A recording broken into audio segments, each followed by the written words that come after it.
Okay, on the count of 3, everyone say their favorite video game. 1, 2. X-Men Children of the Atom. Okay. What's the best game console of all time? 1, 2. Nintendo Virtual Boy. Oh my god. Okay.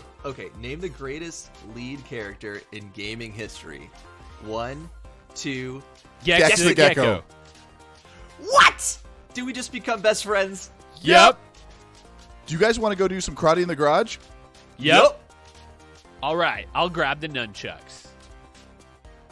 Welcome back to the Karate in the Garage podcast. I'm your host, Mason Merrill, and with me, as always, I got Weston and Aaron. What's up, guys? Yo. Not me always. I've only been here for a few weeks, but it's been a somehow wild you ride. continually mess up the intro already, and you've only been here 3 weeks. Don't worry about it. It's fine.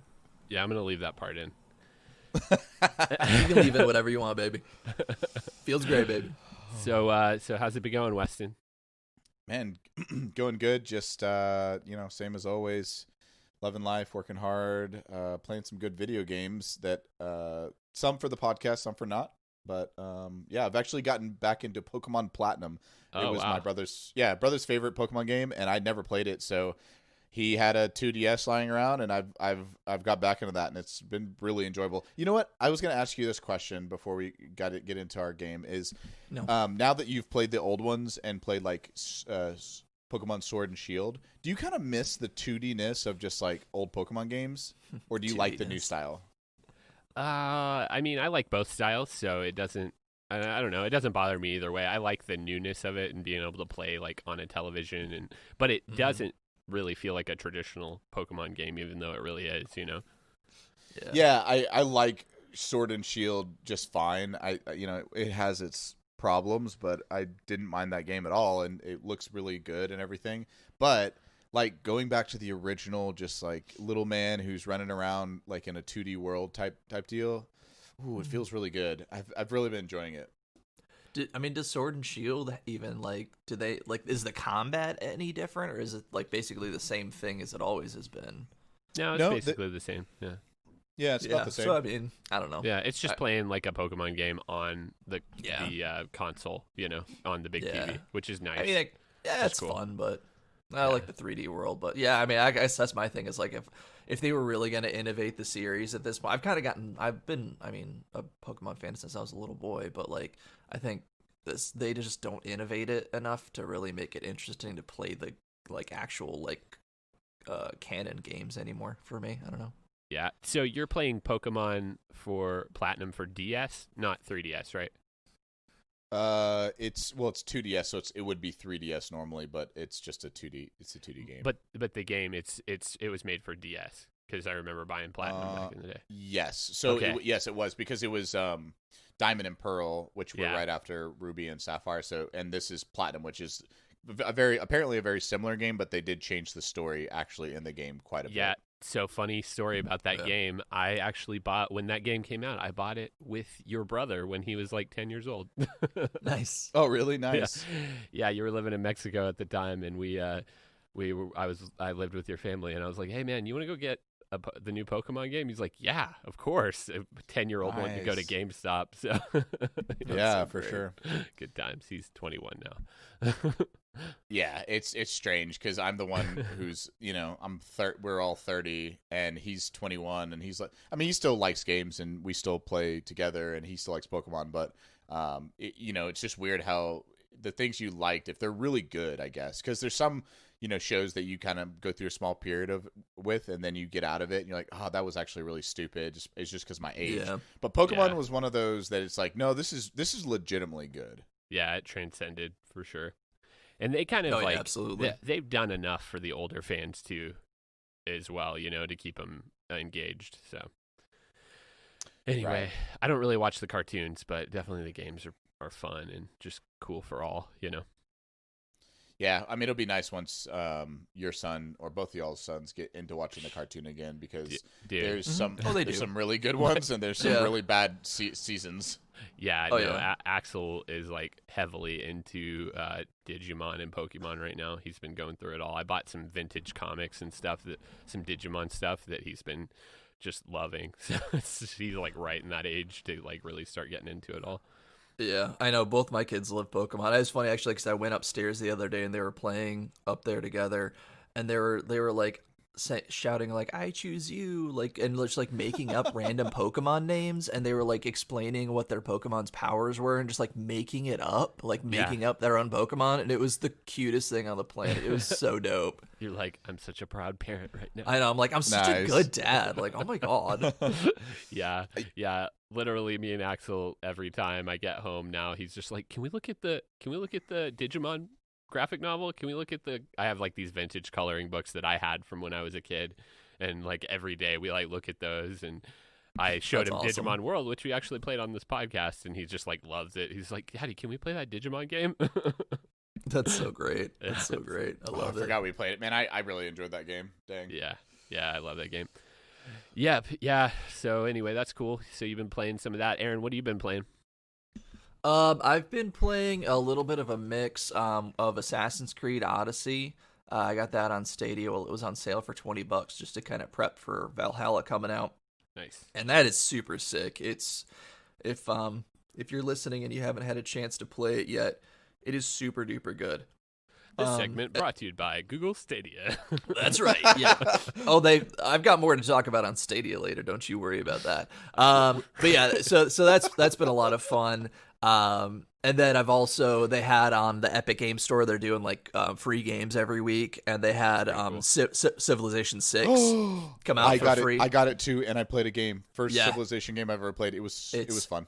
I really liked it. Incredible. Yeah, it's so much fun. I really so glad you brought that up. Yeah, I've been a little bit addicted to that because it's just like it's weird. Like it's like it shouldn't be relaxing because it's very strategic, but it is also still kind of relaxing because it's so turn based. It's turn based, and you can you can really take your time with it because like I religiously played StarCraft when I was a kid, and that is like hardcore strategy and being super fast at the same time. So Civ is just a really nice kind of step apart from that as far as like being able to kind of take your time and really strategize things and use like logic and reasoning as far as dealing with other nations and stuff like that. So I've been enjoying that a lot as well. I like history games, but that's I like been really Civilization. I've always liked those games. I need to pick that up for sure. Yeah, I think it goes away again. on. I think it goes away on.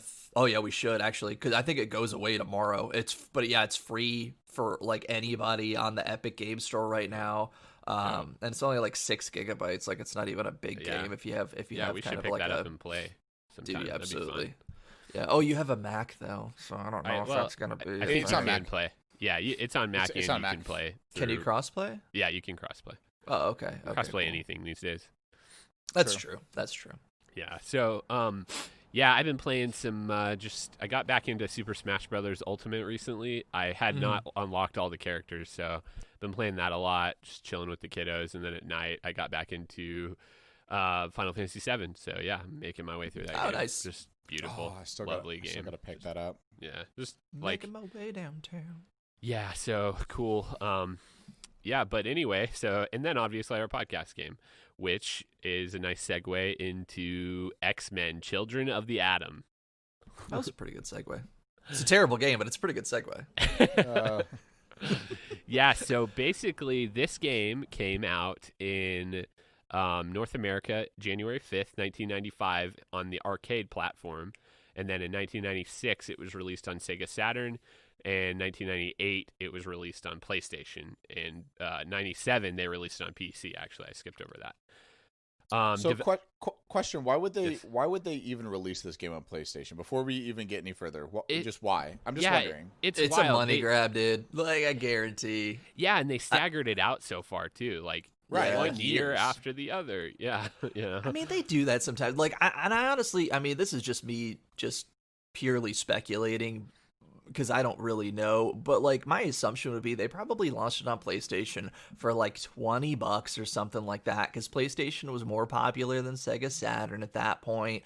But you know, just like launch it as like a greatest hits style $20 game, and they probably made a decent amount of money. I mean, it's not like that costs them anything to re-release it on a PlayStation after they put it on the Saturn on a disc, you know, or PC on a disc too. And it looks like for the PC version and the PlayStation version, a different developer picked it up. So I get sometimes when developers buy different properties, they will re-release them like that, So Yeah. Okay, gotcha. So I wonder if they made it better on either of those platforms. I think it was the same game. It just That's support. awful. Yeah, because I was looking at all the different versions when we were talking about doing this, and I was like, Yeah. oh, it'd be cool to do a Saturn the Saturn version, because one, besides the arcade, it's the original, and two, we haven't done a Saturn game, so Right. yeah. So the developer was Capcom and Probe Entertainment for the PlayStation and PC version, and then Capcom and Acclaim Entertainment for the Saturn. So, and it was just your basic X-Men fighting game. Kind of follows the same conventional controls as like a Street Fighter type game, just in kind of an X-Men version. The plot is the game is loosely based on the Fatal Attraction storyline from X-Men, and the main antagonist is Magneto. So, if you're familiar with that, are you familiar with that, Weston? I know you've really been the X-Men guy. Yeah, absolutely. So I've you're right. I am the X-Men guy. I even I went down this rabbit hole recently of watching all the original X-Men's. Oh, nice. On I don't know, they appeared on Amazon Prime or Netflix again, or no, the Disney Plus. So They're on Disney Plus? Yeah, Disney Plus. You can watch all the original girlfriend. X-Men's. Okay. And Yeah, I have them went, actually from when we bought the DVDs when we were living really? together back in the day. Yeah, so I watched them That's all, sick. plus all the other movies recently too. That's funny, actually. Yeah. This podcast brought to you by Disney Plus. Disney Plus. Yeah, Disney Plus. Live your fantasy. I don't know. That was a Disney good tagline. Plus. Okay, never mind. Anyway, Yeah. But yeah, I'm very much into X-Men. I think that as a complete series, X-Men to me has. I mean, besides like Spider-Man, obviously, me and Mason have always been like insanely big Spider-Man fans. X-Men has like a lot of like storyline, characters like as a whole. Like all the X-Men characters really good. That's why I was excited to play this game, because I like all these characters, and the storyline has been in between like mature and still like a really good cartoon. So personally, I like it. Mm-hmm. This is one that like was definitely in one of the seasons of X-Men. Okay, cool. The story arc, but obviously playing this game, you don't really get that from this game. It's just an arcade. Not game, at all. Going through levels. Yeah. I think the reaction that Weston just had of excitement is the exact same reaction that they were expecting every kid in 1994, 5, and 6 to have when this came out. And the reaction that we're all going to have, I assume, in a minute of the deflated balloon effect of this game is the same reaction that everybody put into it, other than the arcade version. Because, I mean, you go to arcade, you throw in quarters, you have fun, but... Yeah. I agree with you that maybe we felt that way right now, but I would imagine, because remember, this is in the height of the show, comics. Like, remember, 90s was comic, like, obviously comics have come back, but there was a big lull in comics. 90s was full-fledged, like, comics were still very popular, and so was the cartoon. Like, this was like the series, yeah. animated That's series. fair. Like, this was the height of X-Men. Yeah. So even just being able to have these characters that you can play as and just do an arcade game, I bet when this game came out, even though it's not the best fighting game, so I bet it was received even fairly well just by like by people who are into the characters in the show. I don't think it's a great fighting game, but I'm not gonna lie. I mean, I always got to play as Wolverine because that's just the homie. But I was so excited as a kid to play any game, because there was multiple, obviously, X-Men games, and I never played this one particularly, but I played the other ones. And I always picked Wolverine, and I was just so stoked to be playing against all the people that I saw on the show, and like I do their voices and stuff. You know? Oh yeah, and don't get me like I actually liked the gameplay to a certain extent. Because I mean, you know, Capcom knows fighting games, like they can do fighting games very well, and I enjoyed the combat. I feel like all of the heroes and the villains really utilized their powers really well, which I don't think comes across a lot in superhero fighting games. Usually it's just a lot of punching and kicking, and then you have to put in some crazy code to use like any kind of their power, and I don't feel like it was like that with this. I was so frustrated with the fact that it was literally just an arcade port to the point where you couldn't even hit a button to go back to the original menu. You had to restart the game to go back to a menu, and it's just so dumb. Like, I don't understand how you can't put 2 weeks worth of effort into programming a back button. I don't even know if it'd take 2 weeks. I don't know. It was just maybe it was a I'm lot sorry. longer back then. I'm not going to go on a rant right now. We'll get into the meat of it. Yeah. Okay. I'll stop freaking out. I'm sorry. Yeah, so that was definitely one of the problems. Let's get into kind of overview of the game. There were a total of, looks like, 11 characters in the game, which were Colossus, Cyclops, Iceman, Psylocke, Storm, Wolverine, Omega Red, Sentinel, Silver Samurai, Spiral, Magneto, and Juggernaut was an unlockable. And then also the 12th hidden character was Akuma from Street Fighter. Akuma, yeah. And it was kind of awkward with Akuma, right? So I unlocked him, and it was his same exact sprite from Super Street Fighter Turbo Incarnation. Yeah. So it was like awkward because these sprites were really big and beefy, and then there's Akuma, who's like this little sprite made for Street Fighter, trying to fight with the thing. So it was kind of funny how that worked. Yeah, that was weird. But basically, the modes in this game, there was the arcade mode, there was versus mode, and then there was like the like group battle mode where you could select from, like, you could pick how many you wanted to do, up to like 5 fighters, and pick on each side, and then just basically the best of how many ever matches you decide on wins, or how many ever fighters you decide on of those matches win the game. Mm-hmm. So.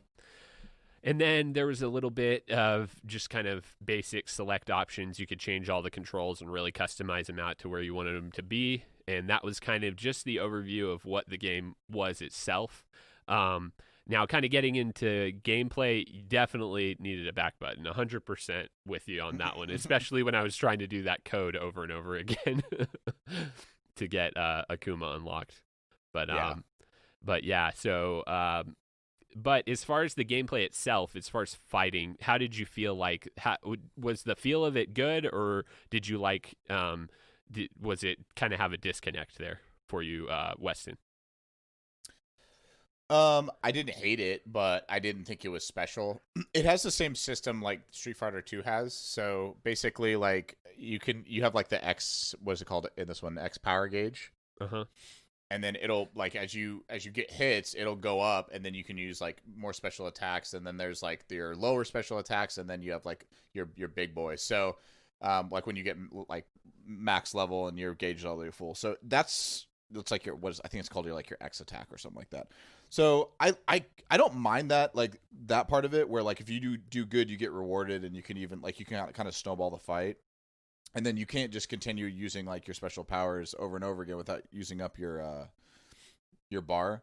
But I didn't really see, and obviously, like, I don't really know, but I didn't really see, because in really good fighting games, you basically can combo and like counter like in time so well where like the other person can't even move. And they're like, I think the most max hits I got on someone was like 7. Yeah. So yeah.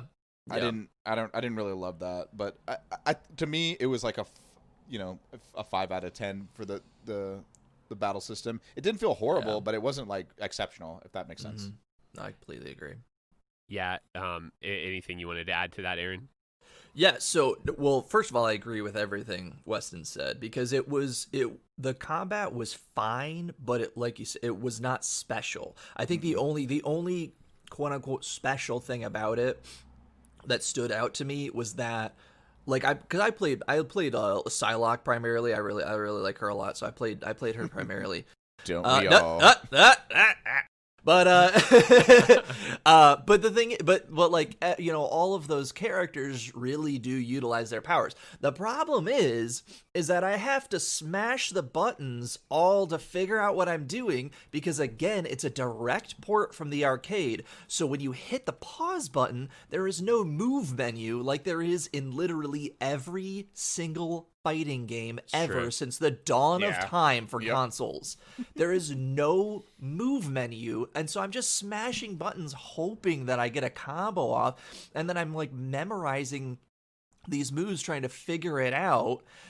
and it was just so annoying to try to do that. Like, that's the thing, because, like, normally you have similar combos. You have like your roll backwards, X, roll forwards, or your like your Z input on the D-pad, and you hit a kick or whatever, and it does something. There's always those kind of generic move combos when it comes to fighting games. But sometimes they just throw you a curveball, and I feel like there was plenty of curveballs in this game, but there was no way to know what the hell you were doing. Coupled with the fact that the super moves, depending on the character, were either kind of underwhelming or outrageously overpowered. Yeah. So like true. Silver Samurai, I wanted to throw my laptop across the flipping room. I was so he's just like shoots lightning over the whole map, and it does half your health. I don't know how to avoid that, you guys. I can't block it. It just is what it is. I hated this game with a fiery passion. I'm actually regretting even saying that I liked the gameplay. I take it back. This is the worst. This is the worst experience of my life. So just to be clear, Aaron, you didn't like this game. No, it was. That's it. No. Nope.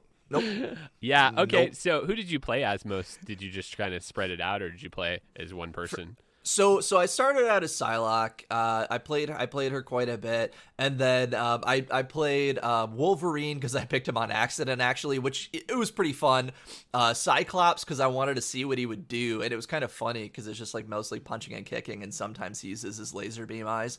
And then I played Silver Samurai after I realized how outrageously overpowered he is. But that was really it as far as like who I played.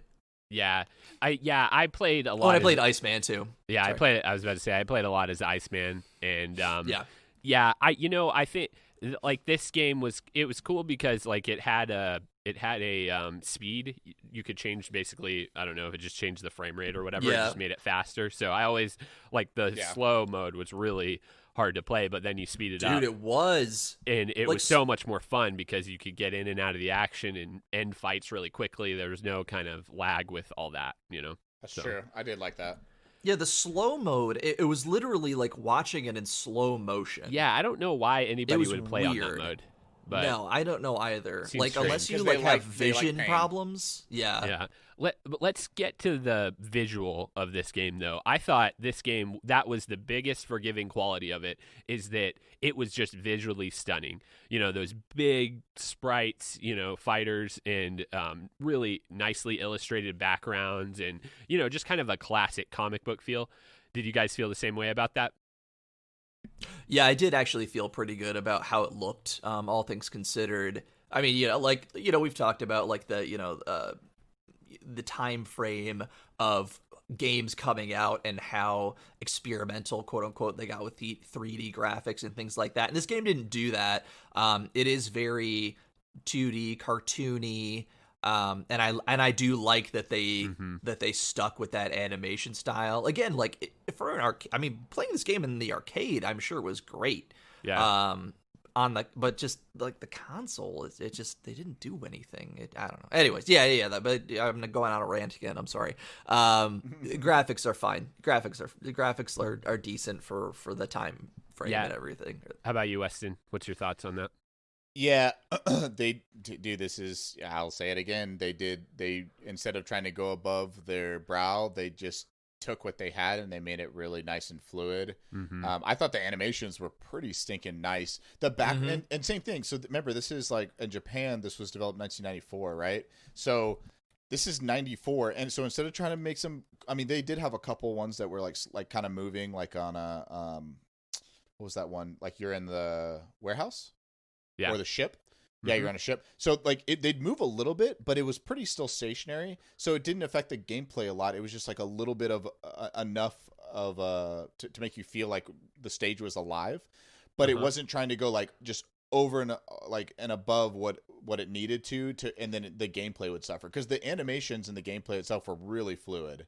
So yeah, and absolutely. all the characters like looked pretty good. Like even playing this now, I would go to arcade and just be like, and I see this game, and obviously it was just like a tiny bit pixelated for today, but even if it was just like I don't know, refreshed. It had it has a style which I like, and it stuck to the style, exactly. and it did it well. And instead of putting more and more characters in, because how many? 1, 2, 3, 4, 5. There's up 12 total. Yeah. There's 6 and 6. 6 X-Men, 6 villains. I guarantee you, if they started putting 15 X-Men, 15 villains in, like the quality of each character would have gone down. And every character that I played against or played as, it was solid. I thought it was nice. Yeah, and I thought the characters were unique in their abilities too. Obviously you have a heavy class, then you have a medium class, then you have kind of the smaller fast guys like Wolverine and things like that. But as far as just the difference, really highlighting their abilities and their powers, I thought that was done really well. Like Storm, she obviously had her storm powers, and then Wolverine, his biggest strength was combat with his claws. So, and then obviously Sentinel, that was a pretty cool addition to the game. I thought Sentinel was a cool character. He wasn't so slow that you couldn't play as him, but he was also slower than the others, but he packed a bigger punch. So, yeah, same thing with Juggernaut too. He takes up like half 3/4 of the screen. Yeah. yeah. So but I like that. I like those big drawings. They didn't spare any dime on the art here that went into this game. I thought that was just, it was visually fun, which made the game fun for me, to play. Yeah. So the only stage, I don't know if you guys noticed this, if you did the aquarium stage and there was like stingrays floating on the ground, they would just like go through the characters and like cut in half. So they were still trying stuff, right? They were trying to be cool, but it looked really funny. I don't know if you remember like playing that stage, but yeah, I'm just like looking at it. Yeah, here is like blocked out like as much of this game as possible. The stingers would like just go through the characters. So they were still trying stuff. It wasn't perfect, but the focus was each character and their animations, and pretty much they did them all correct. Yeah, and I liked the stages too, because there was a stage per character, as they do in these games. Each right. Like Psylocke had the Moon Knight stage, Iceman, Ice on the Beach, all those kind of things. And I thought it was cool because they made them feel like a 3D feel. Just obviously it's just a 2D stage, but the way they drew it really drew you in as a character. You didn't feel like you were fighting in front of a picture. You really felt like you were fighting in that stage. Yeah, it had depth. Yeah, so. Mm-hmm.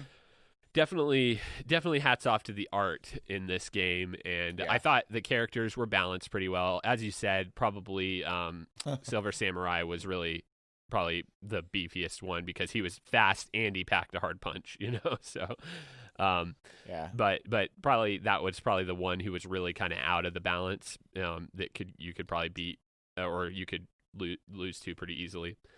I didn't play this game enough to really find like the epic balance in it, but I guarantee you there's like stupidly, especially at like a high level, would be dumb overly powered characters, and they'd be dumb weak ones because they tested it probably with a small team back in the day, and then they released it, and there's no like updates online. So like all the games nowadays still have OP characters and characters that are bad, but they are constantly updated. So imagine this, like a bunch of guys programmed it and they're like, yeah, this seems good. My favorite character has a really powerful move, or I designed this guy and he's a little bit more powerful, but whatever, like no one really cares. Yeah. So, the balance on these older games are just not going to be, they're not going to be perfect. Yeah. Well, yeah. And you gotta, and like the thing too, like in these arcade games, you're probably going to pick, if you're like a 12-year-old boy who's going to the arcade to play X-Men, which is essentially the demographic that they're aiming for. You're going to play your favorite X-Men more than likely, so you're going to pick like Wolverine or something, and then you're going to be excited to fight all the bad guys. And so the bad guys have to be way stronger than the good guys because they have to soak your quarters. So that's the thing. Like it's just a money-making scheme. It's not a conspiracy. This is literally how they made the games back in the day. You don't understand why arcade games are so much more difficult than playing video games nowadays. It's because they just wanted to soak your quarters. Like that's all it was.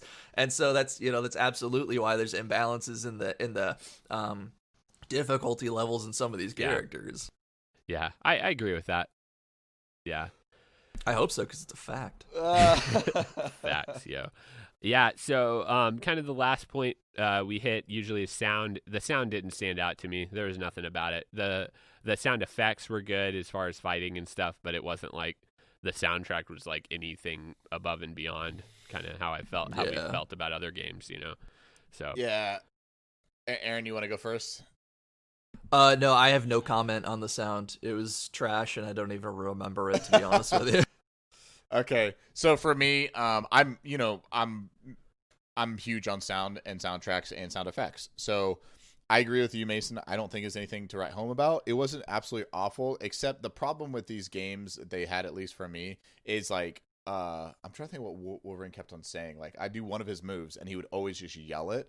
And after I heard it like 100 times, I'm just like, dude, shut up. Like, please, just I need you to say just something different, or just just have a hit sound. But all right. Anyway, so this game, I think one really good point about it is this is considered the first installment in the Marvel versus series of anything. So what it's grown into has been basically kind of stopping at Marvel versus Capcom 3, has been really good. What it's made to this point, and even Marvel versus Capcom Infinite, it was good. It just didn't get as high ratings as the other games. And then 2 is obviously like the best game ever, or one of the best fighting games ever. So anyway, right. Yeah, absolutely. Yeah. So replayability for this, for me, like, I'm not going to pick it up again. I'm putting this one away. I'd rather play Marvel vs. Capcom 2 if I had the choice. So, yeah, same. I'm not putting this away. I am setting it on fire and forgetting that it exists. I'm going to drink so much tonight that I forgot that this game even existed. I'm not going to listen to the podcast when it comes out next week. There he is. Not doing it. This game never happened. I never experienced this. I'm actually literally remembering things as we're talking about it that I didn't like about the game because I tried to block it out. Anyways. I wonder if there's a back button on the PlayStation version. I wonder if that was... I doubt it. Okay, so this is one thing that I want to say before we wrap up, because I know I've been talking a lot about this game and how much I hate it, but I will say, okay, I looked at the reviews for this game really quickly. When it came out in the arcade, it got decent reviews. It was 4 out of 5, right? Yeah. Roughly. Yeah. When it came out on Sega Saturn, it was about the same, like 90% or so. And then as it just progressively got older and they kept re-releasing it, trying to soak it for all it was worth, it just kept getting worse and worse reviews, because all they did was just take this game and port it and port it and port it. And they didn't improve on it. They didn't add anything to it. Like, a lot of the time when you port a game, you add something to it. Yeah. They didn't do that with it. It started to show its age, and I think people just got annoyed with the fact that they just kept trying to soak it. Yeah. And then it died, and it turned, I mean, obviously it turned into Capcom versus Marvel, but this was a cash cow, in my opinion, and they just tried to soak it for all it was worth. End of rant. Okay. I feel like Aaron should go first on the rating because we already know where he's at. 0. 0. Okay. All right. No. Okay. So, what are we using to rate this? Oh man, I don't even know. Like the X, the little X symbol, I guess. All right. Yeah. We'll use wheelchair wheels made of X's. All right. Sounds good. I'm gonna go. I'm gonna give it a 1. And I will give it a 1 because I did like the art, and I liked that they used their powers a fair amount, and everything else about the game is awful. Okay. End of review. All right, Weston, go ahead. Oh, you got to go because I already know where know where this is going. It's a 5 right down the middle for me. There was things I didn't like. The back button was a big thing that I didn't like in the menus, but most of all, like, I had fun with it, and it was visually good, and that's what I really always like about a game is, like, oh, it's shiny, haha, but and then also the characters were balanced pretty well, so that's what I look for in a fighting game as well. So, okay, cool. So maybe we were closer than I thought. I feel like this is going to be a pattern. Aaron's going to be the hardest critic on the show. That's all right. I'm probably going to be the one in between, and normally, like, what I I've like seen, things more. Yeah, well, this is just. I'm very hard to please. Yeah, and I feel like I am definitely more than Mason because this is our life in general. We'd go see a movie as kids, and Mason's like, "This movie was the best ever," and I'm like, "It was. This was good about no." I'd be like, "This is good. the things that are good about it. I don't like this. Like, I'm kind of in the middle. And then Aaron's like, that was the worst movie I've ever seen in my entire life. You know what the funny thing is, though, is that we do that, but then we'll be opposite on stuff. Like, I remember going to see Watchmen, and like I'll sit and watch like the 4.5 hour or however long it is director's cut of The Watchmen because it's so amazing. And then Mason's just like, there's blue penises. I can't watch this. It's awful.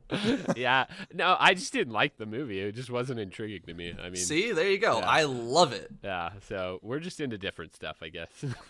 and where really into blue and penises. where does Weston stand in it? Less than Aaron, more than Mason. Exactly. But yeah, for me, by the way, I'm a 5 out of 10. Okay. I could totally see this game on the arcade 94 being an 8 or a 9, and then heck yeah. on Sega Saturn being a 7, and then being on PlayStation or now being a 5. Like, to me, it did definitely progressively got worse, but man, on arcade this would have been completely fine.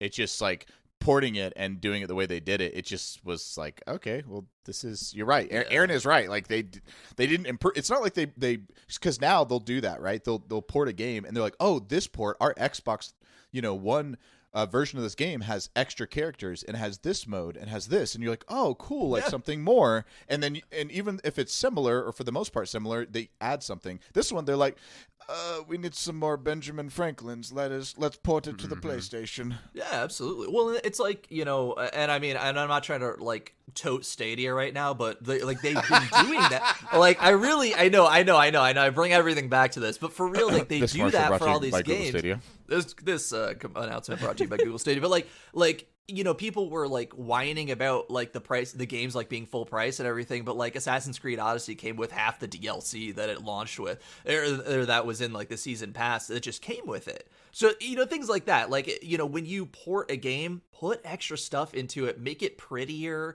make it a little bit different, make it nicer, so that when you charge for it, people aren't was skeptical about it, I guess. And you're right, you're absolutely right. They do that more and more nowadays, and they should have done it back then. They should have been smart enough, and they weren't. Yeah. And now this game's not a classic. And I think availability at the time, like not everybody had a Sega Saturn, so they're like, oh, we'll put this on PlayStation. It'll have a whole other realm of fans, and its legs will grow again and walk away for us with the cash.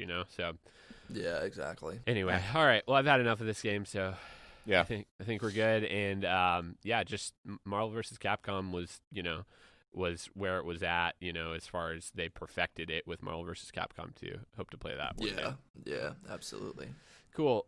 All right. Well, moving on, Aaron, you sent us a little link that there's apparently a big Sega announcement that's being teased that will rile up the video game industry. So yeah, I was really excited about it. It came from I think a Japanese source. Okay. And it's like it was weird because it's like it might be a Sega announcement. Like every source that I found for it said something slightly different, because it was like this YouTube guy talking about Sega, talking about that there might be some really huge game-changing announcement by Sega next week with all, because we're not doing E3 and things like that. Yeah. BlizzCon just got canceled as well. Mm-hmm. So like we're not really doing it. So they're like just teasing out all of these things. And so now I'm just like, well, is this real life? Is this fantasy? Is Sega going to be launching a new console, or maybe even a handheld, or just like a big trio of games or something like that? Like, what is going to happen? Yeah. So I'm personally excited to see what happens next week. Yeah, the only thing I could see that would be really beneficial for them maybe is like a games like retro streaming service for their whole library. From everything from Dreamcast to this, but I don't know how licenses would work, but. It says that will rile up the video game industry. I can't see getting way too excited about Sega, but maybe they'll blow me away. Nah, I mean, the only thing... If it was like a Dreamcast, like they did like with the Genesis, that was just loaded with a ton of games. Right, yeah. All right, that'd be cool. And that's exactly what I was going to say. Like if they took like, just a big Raspberry emulator and filled it with all of the Sega games that they still have license to... that would be pretty fun. That would be cool. And I mean, it'd probably be like $150 or something like that, but it would sell out. I mean, like the Super Nintendo Classic, they're like $250 right now on eBay. It's bananas. And I mean, stuff like that, like those big collections that you can play on your TV, they're really cool. And if they optimized it well, it'd be awesome. But that's, like you said, like apart from like a fully fledged new console, which seems far-fetched, very unlikely, very unlikely, or a streaming service, which feels more likely, but still kind of, I don't know. I just don't know what's going to happen, and it's very intriguing to me. Yeah, for sure. So we'll keep updated on this one for sure, as if we hear, maybe hopefully if it comes out by next week, we can have a good talk about whatever it is. So, man, it's so funny because the way, just using that language, we're going to rile up the video. I mean, you think that it's going to be groundbreaking, but I'm going to bet that it's going to be something that's cool, but, groundbreaking or just totally mind-changing. I don't see Sega even having enough pull and resources to do something like that. Like that, in my mind, what's groundbreaking, but, we'll see. If it is, that's awesome. Yeah, and the one key note in that article, or I mean just in general, is that it is Sega's 60th anniversary. So that was kind of like the big thing, like they're doing something really big for the anniversary of the company. So I don't know, we'll see what happens. Maybe nothing will happen. Maybe they'll just go bankrupt. Like I don't know what's gonna happen. We'll see. What if it's like, how they have Peloton for like bike users who ride their bike at home? What if it's a treadmill? But that was the most rich white person thing I have ever heard anybody say. You know how they have put a Peloton, helmet on? like those $3,500 bicycles? Is that expensive?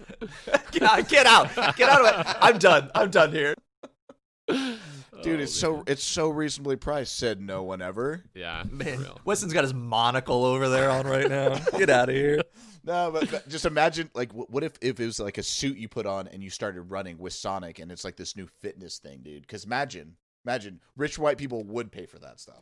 I would pay for that. I mean, I would pay for like Sonic VR. That would be pretty sick, actually. You'd probably die. You would vomit and die, but it'd be fun. Oh, it's a fun way to die. Cool. Well, anyway, I think it's time to decide on what we're going to play next week, and I've got kind of a couple of suggestions if you guys have anything to throw at it. Just as long as it's a good game, that's all I care about. Peloton, we're all going to buy Pelotons and ride them. Yeah. And that's our retro video game. That's the new game. Yeah. Okay, so this podcast brought to you by Peloton. We had talked Peloton, get fit in the COVID crisis. I don't know. That's all I could come up. We had talked about doing Gran Turismo. We haven't done a racing game in a while, or we could bring it back and do like a Mario Kart or something like that, So I'd be down for Gran Turismo. That would be fun. Okay. That or like, I was gonna say Burnout, but I think that's a little bit too new. Yeah, it's like PS2. It is PS2 game, yeah. GameCube. Yeah. But it was a good game. I was just thinking it might be a little bit too new, yeah. Or F-Zero. Those games were super fun. Oh yeah, let's do that. I've never played F-Zero, so I'm down. Really? Oh, man. Dude, okay, so because we were talking about it, I think it was last week we were talking about F-Zero. It was one of the quiz questions, and it just brought me back to being, whenever we would go grocery shopping, my mom would go to BJ's to go grocery shopping, and they had, like, the video game section, and I would always just stand there and play F-Zero on the N64 demo for like an hour and a half or 2 hours or whatever while she grocery shopped the whole time. Nice. And she just come and get me while she was done. It was amazing. That's probably on the SNES Classic too, isn't it? Well, it just depends on what version we play, because there's like, I mean, there is the Super Nintendo one. Yeah. Okay. Because we've been doing like some of the newer console games recently. I don't know if I can take another N64 game, because our last one just hurt me. Yeah, let's do F-Zero on Super Nintendo. Yeah. Right. Also, I'm pretty sure F-Zero on the N64 was rated as one of the most difficult video games of all time. Wow. Little fun fact for you. But I don't know. I just like read an article at one point. I think it was on there. But yeah, I think I actually do have it for Super Nintendo. So let's play it. Let's do it. All right. Done. Well, boys, it's that time again. It's our trivia time. Let's do this, baby.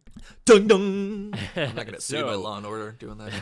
This week I have we've pitted Weston and Aaron against each other since I won last week, and I, in true fashion to the game we played this week, I have adapted these questions all from Marvel vs. Capcom series. So All right. yep. This So will be fun. let's cue the music. And do you guys have any statements you'd like to say before we get started, or anything pressing there? I might not be a smart man. I might not be a good man, but I am a handsome man, and I will take care of you. All right. Like, are you gonna you're taking care of me, like by losing, or You look. You can interpret any of that any way you want. I don't really care. Oh man, That's my okay. speech. It's my What can I generic say? speech. He's definitely the most handsome of all of us. So I think that I'm gonna win because I have more intellect. So let's go. Yes, that's true. Let's go. If we're measuring handsomeness on mustache length, then yes, I am the handsomest. You are so far handsomer than me by mustache length. It's not even funny. I can almost reach it. I can reach it up to my cheekbones now. It's pretty dope. What a refined gentleman. All right. Cool. I am very. All right, so question 1. Here we go. Are you ready? Okay. Put your thinking Yep. cap on. Ready? All right. Just thinking. How many characters are in Marvel vs. Capcom 2? A, 20. B, 32. C, 56. D, 58. Ding. Ding. Weston. That is Weston. 32. That is false. Aaron. I believe it was 20. That is false. Really? 56. Yeah, it's definitely more. 56. Yeah. What? Yeah, there are a Oh. Holy lot. smokes, dude! I- That's bonkers. I Yeah. haven't played the game forever. Yeah. I knew it was. I knew it was more than 20, but I was like, oh, okay. I was a guess, but I'm aggressive. We're going for it. Let's do it. Yeah. Be Okay, so- aggressive. Be aggressive. Kind of Nix false that now. question. All right, so question 2. How many games are in the Marvel vs. Capcom series? Not ports, not like Marvel vs. Capcom 3 had the ultimate version. Not those. Just how many core games are in the series? There's at least 3. A, 3. B, 2. C, 5. Or D, 4. Dang. Aaron, I'm gonna go with 4. Pretty sure there's 4. that is false. Ah!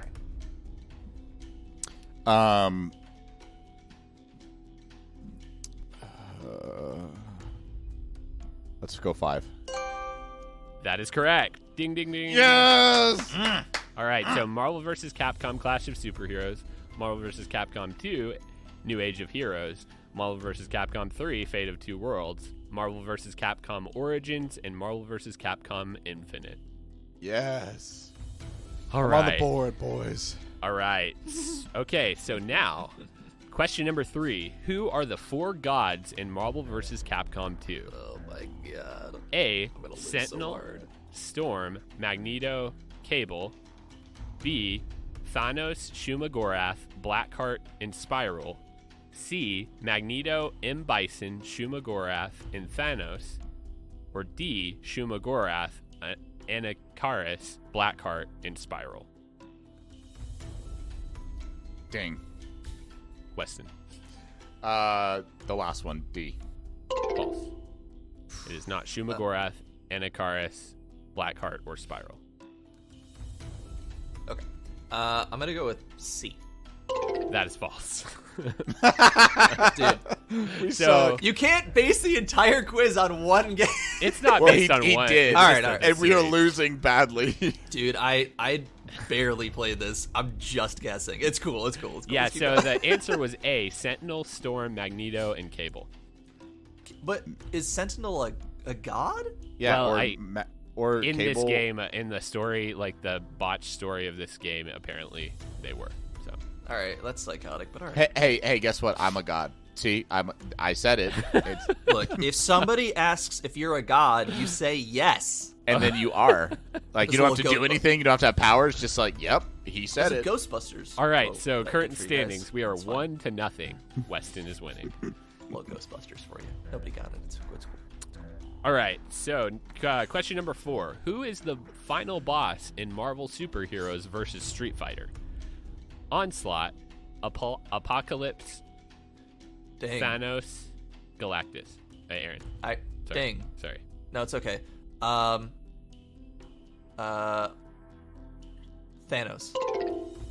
That is false. Wait, no. Hold on. No, you already said it. I already said it. I know. I messed it up. Okay, can I have the Okay, so it was Onslaught, Apocalypse, or Galactus. Galactus. That is false. It was Apocalypse. No. You know what the thing is too is I was gonna say Apocalypse. I'm like, wait, no, that's DC, but that's Doomsday is DC, and then I was thinking it was I was gonna say Galactus, and then my mental capacities failed me, and I said Thanos. So that's what happened. All right. So it is 1-0. Weston's winning on question Wow, this is number 5. a hard one. Okay, so number 5. Who is the Japan exclusive character in Marvel vs. Street Fighter? Who is the Japan exclusive character in Marvel vs. Street Fighter? A. Akuma. B. Silver Surfer. C. Norimaru. Or D. Saki. Dang. Aaron. Norimaru. That is correct. Ding, ding, ding. Hey! I just picked the Japanese I was name. about to say, you just picked the Japanese one. That's all I did. I was like, sake, that's just a man. drink. All right. You know what sounds good right now? Some sake, though, for real. Okay, so it's I went to the liquor store the other day, and they had cucumber and grapefruit flavored sake. Anyways, please. That sounds delicious. Okay. I know. So, okay, question number 6. Okay, so Abyss, the boss from Marvel vs. Capcom 2, is from A. Marvel, B. Capcom, C. Amalgam, or D. Original to the game. Abyss in Ding. Marvel vs. Capcom is from Ding. Aaron. Original to the game. That's correct. Ding, ding, ding. Nice. All right. Okie dokie. So Did you make up C? Because you couldn't pronounce it yourself if you made it up. I was curious. No, I didn't make this. I didn't make that question up. I found it on Wikipedia, but Oh, okay. anyway, okay. So I wasn't sure what C was. next. Okay, 2-1. Aaron's winning. Okay. Question number 7. How many characters are playable in Marvel vs. Capcom Clash of Superheroes?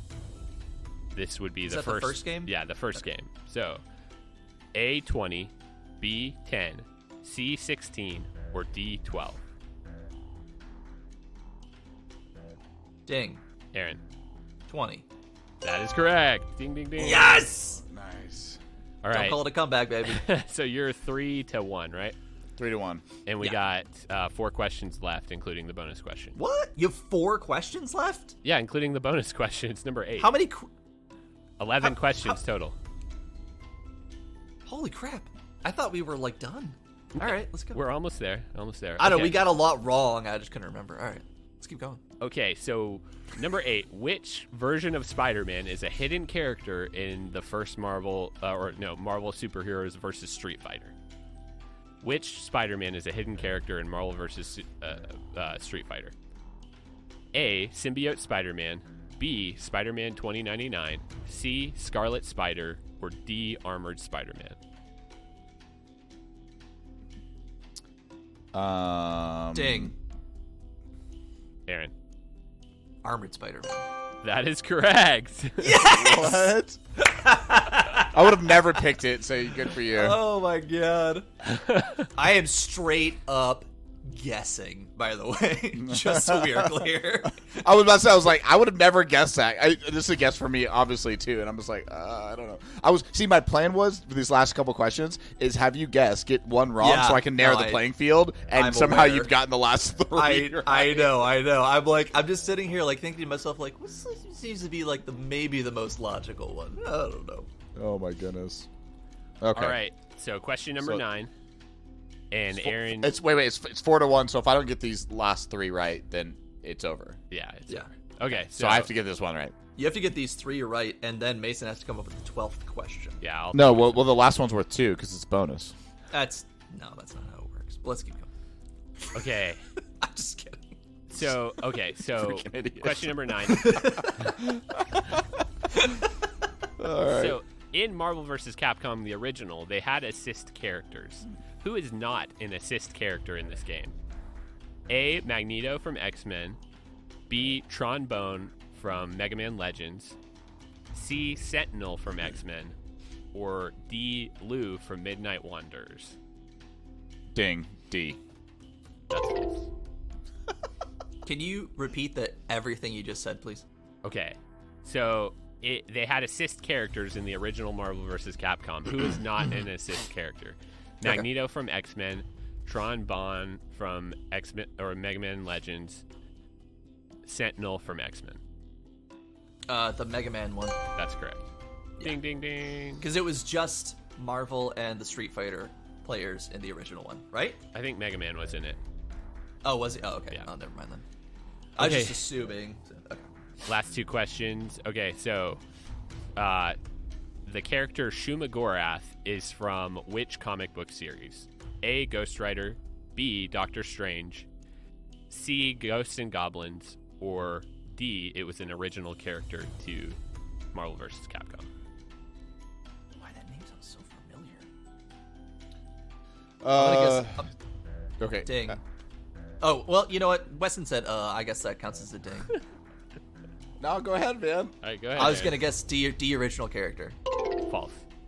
Okay. Ding. B. Doctor Strange. That's correct. Ding, ding, Yes. ding.